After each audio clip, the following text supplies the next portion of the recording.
しもお前がいなくなるとしても今日だけは一緒にいたい。森道くんと打ち上げ花火下から見るか。 Norimichi crosses paths with Natsuna, who is moving away at the end of summer, until a strange stone she found on the beach turns out to be something Norimichi can use to turn back time. This movie had a pretty interesting premise. Second chances, new possibilities of what could happen if certain choices were made differently. That's always fun stuff. Being a reasonably budgeted anime film, it looked pretty most of the time. There were also some 3D elements that didn't look so good. Most of the time these were just establishing shots for certain environments, wasn't hugely intrusive to the movie as a whole. On the flip side, the characters had really weak, undefined personalities, which was especially disappointing for the main characters. Rather than the characters having any agency of their own, it felt like the plot was putting them in place and the characters were just passively going along with it. While I did leave the theater feeling nice enough about this film, ultimately there really wasn't that much to it. Sometimes in situations like this, I can find myself thinking, well, it was a pretty basic romance, not that interesting, but at least the premise around it was cool, and it's an anime, so it looks pretty. Even those thoughts couldn't get me over the hump with fireworks as I continued to think about it post-viewing.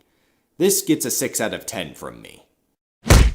Maybe you just need someone watching your back. Hi.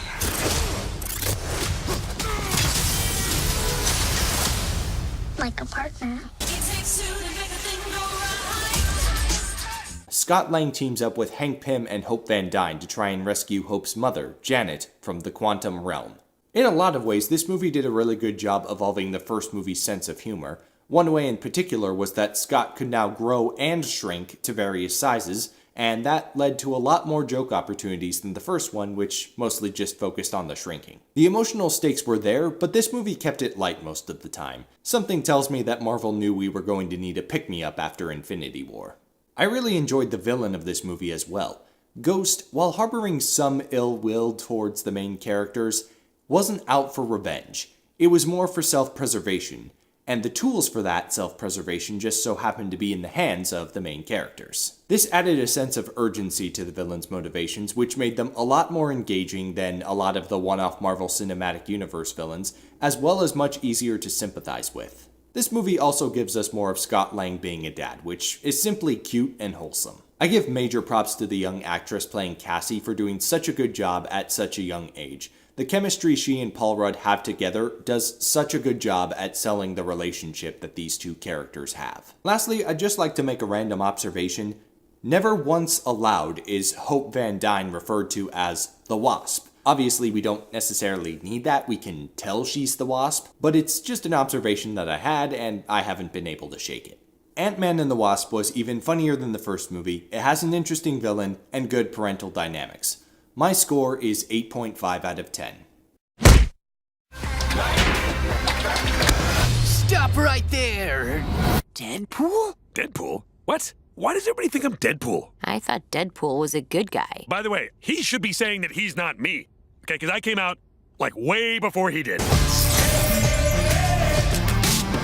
Robin, the leader of the Teen Titans, desperate to be taken seriously, does whatever it takes to become worthy of his own superhero movie. I have a very strange relationship with Teen Titans Go. I've gone from fearing it would be the worst thing ever to thinking it's actually kind of amusing sometimes, to growing weary of it, to resenting it for the fact that it takes up so much of Cartoon Network's airtime to the point that other much better shows don't get as much recognition as they deserve. And now we have this movie. I laughed my butt off during this movie. Yes, it did have some aspects of humor that reminded me of why I grew weary of watching the show.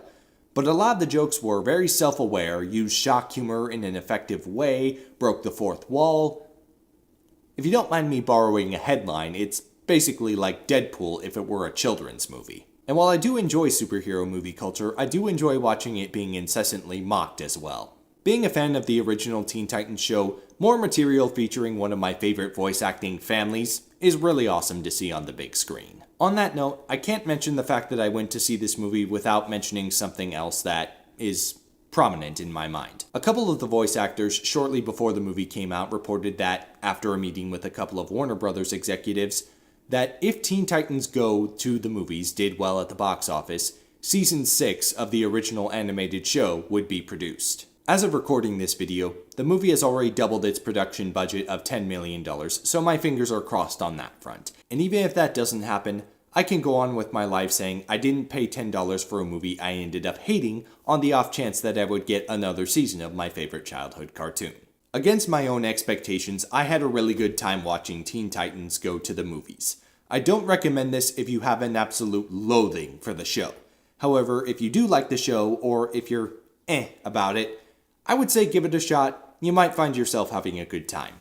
My score is 7.5 out of 10. This concludes my thoughts on movies released in July. This is Detective Steve. See you in September to talk about August.